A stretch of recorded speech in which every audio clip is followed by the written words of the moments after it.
diwani la halmashauri ya Tanganyika kwa kukubali na kuwa shapu na kuwa wa kwanza kutoa eneo kwa ajili ya masuala ya maonyesho.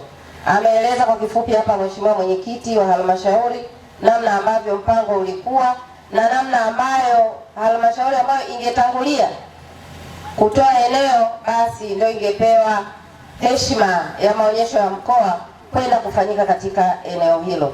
Niwapongeze sana, jambo hili ni kubwa, ni kubwa, ni kubwa. Kwa wale ambao hawaamini mpaka waone kama Tomaso, basi mwaka huu mtaona.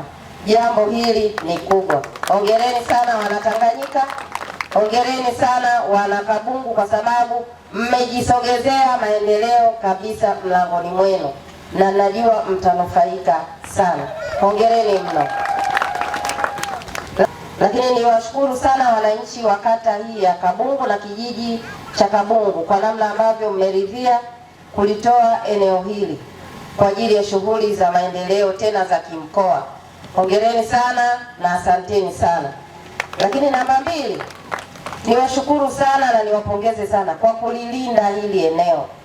Tunafahamu namna ambavyo masuala ya ardhi yana migogoro, kwa maana ya kwamba wapo watu wachache ambao hawana nia njema na kazi yao ni kuvamia ardhi na kwenda kuwauzia wenzao kinyume na utaratibu, na hasa ni wale ambao wanajitokeza mbele kama viongozi, lakini kumbe sio viongozi. Huenda ni kamati fulani imeundwa, au kuna mwingine tu anajijua kwamba ana karama ya kuzungumza na kushawishi wengine, anachukua ile nafasi, anajipa, anawarubuni watu wengine, anakwenda kuwapa maeneo ambayo yametengwa kwa ajili ya shughuli za kiserikali. Lakini hapa Kabungu nimeona jambo kubwa, nimeona jambo zuri kwamba wote mmekuwa kitu kimoja kuhakikisha kwamba hili eneo halivamiwi na mtu yoyote, pamoja na kwamba halikutumika mapema kama ilivyokusudiwa. Mimi niwashukuru sana na niwapongeze sana na niwaombe muendelee hivyo hivyo. Unataka kulima, tafuta eneo ambalo limetengwa kwa ajili ya kilimo na halina mgogoro. Unataka kufuga, hivyo hivyo. Jambo lolote unalotaka kufanya, hakikisha unatumia ardhi ambayo haina mgogoro. Viongozi pamoja na wananchi wa eneo hili la Kabungu, endeleeni kushirikiana na serikali kulilinda na kulitunza eneo hili, lisivamiwe wala lisiingizwe kwenye mgogoro wa aina yoyote. Hilo ni la kwanza. Jambo la pili, ni kuagize katibu tawala wa mkoa pamoja na mkurugenzi wa halmashauri, yale masuala au kazi zote ambazo ni za kiutekelezaji, kuanzia namna viwanja vilivyopimwa hapa kwa ajili ya taasisi mbalimbali, taasisi gani ipewe wapi, wale ambao tunajua kabisa kwamba tunapowagawia maeneo watafanya uendelezaji, fanyeni hivyo kwa haraka na hatua za utekelezaji zianze kwa haraka. Tunataka pia kuonyesha namna ya kupanda vizuri mazao ya aina mbalimbali. Sasa hatuwezi kufika ile tarehe 25 ya mwezi wa 10 kuja kufanya maonyesho hapa alafu tukakuta tuko na nyasi kama hizi. Wakati huo ukifika, tukute kuna mazao mbalimbali yamepandwa katika utaratibu mzuri wa kitaalamu, na ili wananchi waweze kujifunza namna bora ya kufanya kilimo. Lakini pia kwenye masuala ya ufugaji, tukute kuna mifano ya malisho ambayo yameshapandwa, mifugo ambayo imefugwa kwa kuzingatia kanuni za ufugaji, na ikiwezekana tukute na matunda au mazao ya kilimo na mazao ya mifugo ambayo wananchi watajifunza zaidi.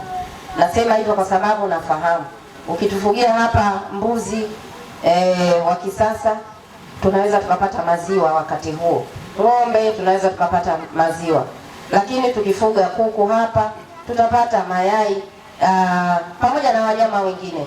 Ndio maana nasema wananchi waje kujifunza kwa vitendo. Kwa hiyo swala hili ni lazima utekelezaji wake ufanyike haraka.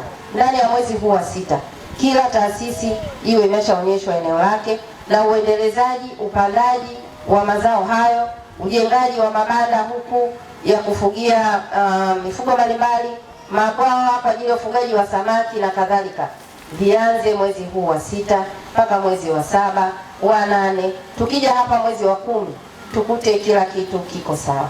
Ukiona magreda yako hapa na magari yamekuja hapa, hawa watu lazima watahitaji maji ya kunywa, watahitaji hiyo juisi, watahitaji soda, wakati mwingine watahitaji chakula. Kama wanashinda hapa, njoo hapa waulize, jamani mnahitaji nini niwahudumie.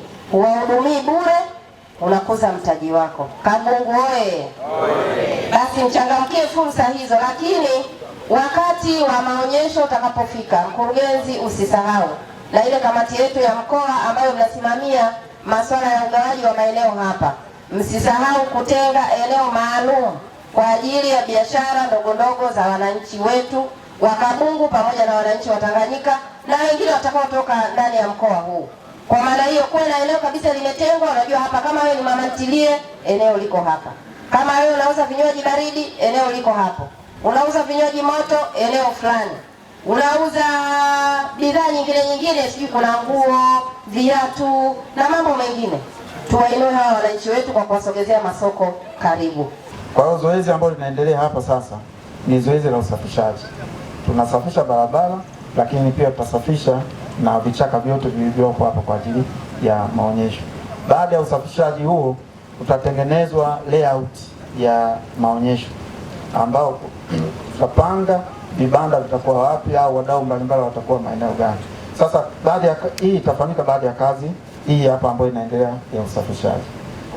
Lakini ukiondoa maonyesho, lakini kwa maana ya matumizi ya uwanja, kikao kilitoa maelekezo kwa mkurugenzi wa halmashauri ya wilaya Tanganyika kwamba yeye sasa aendelee kwenye eneo lote la ekari 210 aendelee sasa kugawa hayo maeneo kulingana na jinsi ambavyo waligawiwa, kugawia wadau waanze kufanya maandalizi sasa, ili eneo hili liwe na shughuli za kudumu kwa kipindi chote hiki cha mwaka, na tuanze sasa kutumia tuanze kutumia uwanja huu kama ambavyo umepangwa.